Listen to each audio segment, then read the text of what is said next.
কয়া যায় আমার কবিতা হইল, আমার কবিতা ওই দেখা যায় তাল গাছ হবে না, আমার কবিতা হবে ওই দেখা যায় কবরস্থান, ওই আমাদের ঘর, ওইখানেতে থাকতে হবে সারা জীবন ভর। ওই দেখা যায় কবরস্থান, ওই আমাদের ঘর, ওইখানেতে থাকতে হবে সারা জীবন ভর।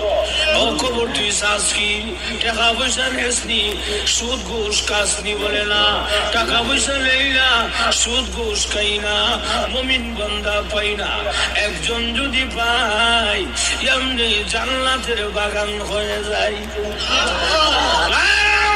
এজন্য আল্লাহর রাসূল হাদিস শরীফে বলেন, আল কবর রাউযাতুম মিন রিয়াযিল জান্নাহ আও হুফরাতুম মিন হুফারিল নার। কবরটা কারোর জন্য জাহান্নামের গাড়া হবে, আবার কারোর জন্য জান্নাতের বাগান হবে। আল্লাহর রাসূল বলেন, ঈমান আমল যদি খারাপ হয়, বেনামাজি হয়, তাহলে কবরের মধ্যে বিষাক্ত সাপ দেওয়া হবে ৯৯টা, এক এক ধরনের শাস্তি আরম্ভ হয়ে যাবে।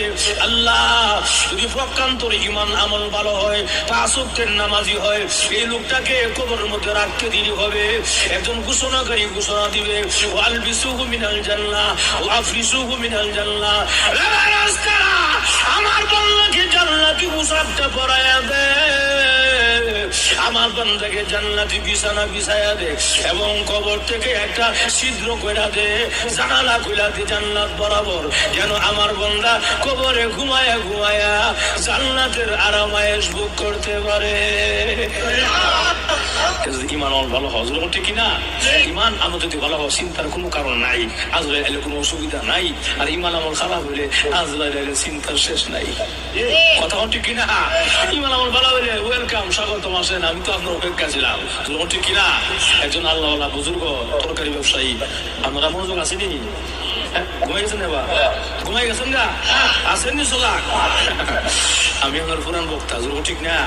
কেউ কবছর লাগাইছিলাম?